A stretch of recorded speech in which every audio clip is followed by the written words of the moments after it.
In today's video, I'm going to teach you how to connect Dropbox to Make, allowing you to automate and streamline your file management tasks effortlessly. Let's dive right in and walk through this step-by-step process to get you all set up. First, open up your web browser and navigate to the Make dashboard.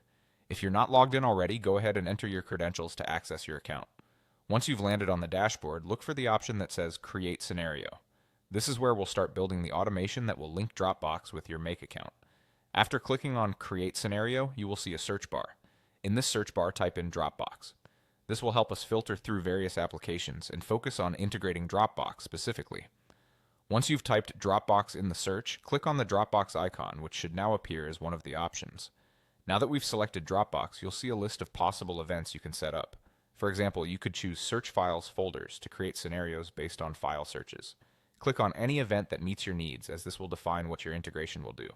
The next step involves clicking on Add Connection. This is a crucial action because it initiates the process of linking your Dropbox account with Make.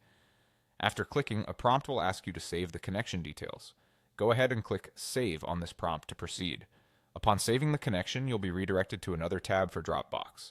This tab is essential for granting Make permission to access your Dropbox account.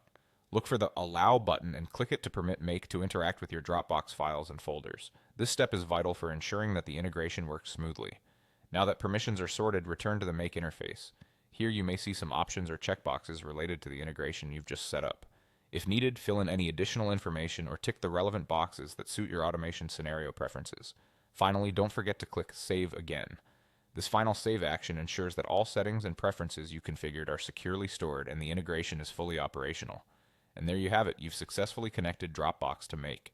With this setup, you can now automate various processes involving your files, making your workflow more efficient. This integration opens up a broad range of possibilities, allowing you to focus on more pressing tasks while the automation takes care of file management in the background.